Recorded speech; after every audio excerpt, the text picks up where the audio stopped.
Greetings. A little update for you. I'm embarrassed to say that I have had an AIRPROX. An AIRPROX being a near miss with another aeroplane.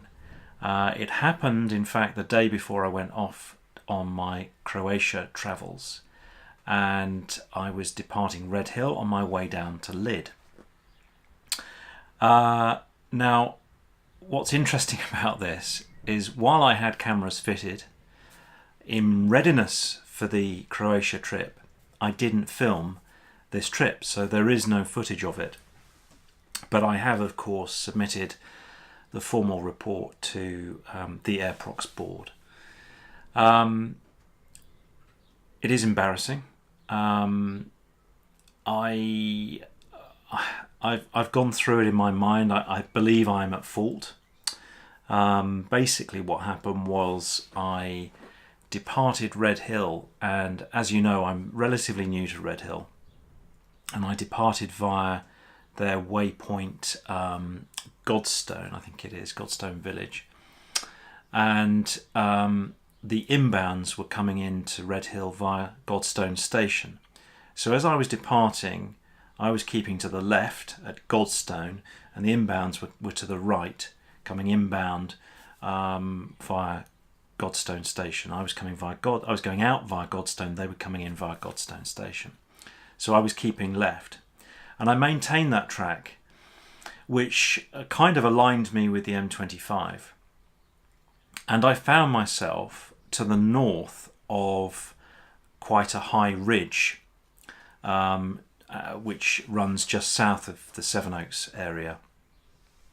And of course, underneath the Gatwick CTA, I have to be below 1,500 feet. So I'm at 1,400 feet. This ridge comes up to about 900 feet, 1,000 feet. So I have to be very careful that I'm worried basically about breaching, Rule 5, the low flying rules. And so there I am, just to the north of this ridge, and I can't climb until I'm out of the CTA. Now, as soon as I'm out of the CTA, I climb up, and I remember doing clearing turns, which is something I have to admit sometimes I forget to do. But I was doing these clearing turns, and then as soon as I left the CTA, before starting the climb, I told Red Hill I was leaving the frequency. So I'm in the climb. I've left Red Hill, although I'm probably still tuned to them on the radio. And once I've climbed, I make a right turn to set course towards Lydd. At this point, I'm pretty much at the Sevenoaks VRP, which is a VRP inbound to Biggin Hill. It's used by Biggin Hill. And I'm at that VRP. But I hadn't really figured that. I knew I was Sevenoaks area, but I didn't know I was literally at that VRP. And I've turned sort of southeastbound to head towards Lydd, and now I've stabilised the aircraft. I've done my top of climb checks, and I start to prepare for my change of frequency to Farnborough radar. So I look down, I find the frequency, I tune the frequency, and I look up, and there's an aircraft coming straight for me, slightly to my right, and seemed to be sort of coming across ever so slightly. And when I first saw it, I knew instantly it was collision risk, but it was close, but not so close that you scream and panic. And then, almost within a second, it was so close. Because of our closing speed, we must have been sort of doing 200 knot closing speed, really. So the first thing I went to do was to bank right. I didn't do it, but I thought bank right. Aircraft coming towards me, or nearly so, both aircraft turn right. That's what the rule says. But I knew if I'd done that, I would have put myself in its path. Then I thought bank left. And this is all happening in a split second, you understand. This isn't something I'm thinking about and worrying about. This literally happens like that. Go to bank left, and I think that's not going to work either. I'm still going to collide with this thing. and I just went down. I just went into a dive and avoided it. But we were really, really close. Really, really close. So, well, that really shook me up. And it all happened in that time from me just going and fiddling the knobs on the radio to tune to Farnborough, from a few changes on the knob, just look down, look up, boom. Wow, I mean, that really happened very, very quickly. And I know they say you should, whilst you're tuning and checking frequencies, you should be looking up and doing your checkouts and everything, but you wouldn't have thought in that short space of time. But obviously, maybe I missed it before I started tuning, I don't know. But when they're coming at you that head on, that's tricky. It's very, very fast. It looked like another PA-28. It did not move course at all. It didn't change course, so I don't know if it saw me.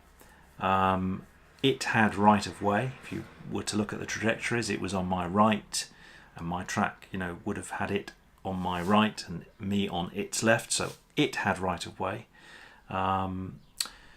But as you know, both aircraft are responsible for avoiding other aircraft, so it was an equal responsibility held by that pilot as mine, and we both should have seen each other much sooner than that. So there you go. I called up Farnborough once I'd taken a breath and reported AIRPROX. They couldn't take the details straight away, so because they were too busy. And then, what I'd done prior to calling Farnborough, whilst trying to avoid any further AIRPROXes, was write down the details I remembered. So where I was, what altitude I was at, what QNH I was on, what time it was Zulu, and what I remember of the aircraft. So I noted those things down really quickly on them, and then when they were able to take the details, I passed the details. Landed at Lid, and then had to go off on the 5-day trip to Croatia. So it started off the trip to Croatia with a bit of a downer, if I'm honest with you, and really shook me up. But I filed the AIRPROX. It's going to take 3 or 4 months for that to come back. I haven't said anything about this until now. Why? Well, I'm embarrassed about it, and I know I normally share all of my failings with you guys, and I was embarrassed to share this one because this was pretty close. I'm not yet brave enough to share this on the public channel. Reason being, it's brutal. It's brutal out there, and the comments you can get from people on the public YouTube channel from things like this are just shocking. They really are.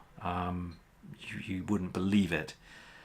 And I have to build strategies in my mind to cope with it, and I'm not sure that I'm ready to cope with that on this issue, but we'll see. Maybe when the report comes out, we will talk about it on the main channel, because then all the information will be available then. The information from the other pilot, the information from the radar tracks. I know it was close. I know it was really, really close. I can't remember what I wrote down now as what I thought the distances were, but yeah, really close. So there you go. I thought I'd share that with you. Thanks for listening. Please share your comments on this if you wish. Please don't be too harsh on me. I know that I was in the wrong, and I have had an AIRPROX before, a long time ago. When I came out of training, I had an AIRPROX in the circuit at Lid, and lookout failed on my part on that. But there was the other pilot was the wrong side of the circuit, had seen me but just blasted on nonetheless. Bizarrely, even though I had right of way, and there was a failure in the ATC. There was a breakdown of the ATC. They were overloaded, and that caused that first AIRPROX. And so in that one, I didn't feel so bad about it, because there were other things that could have been, that were learned from it, and other aspects to it that led to the AIRPROX, not just my failure to see the other aircraft. This one, I can't do that. This was all me, and yeah, I'm embarrassed. So we'll see what happens. Thank you for watching. I hope you're enjoying the extra content.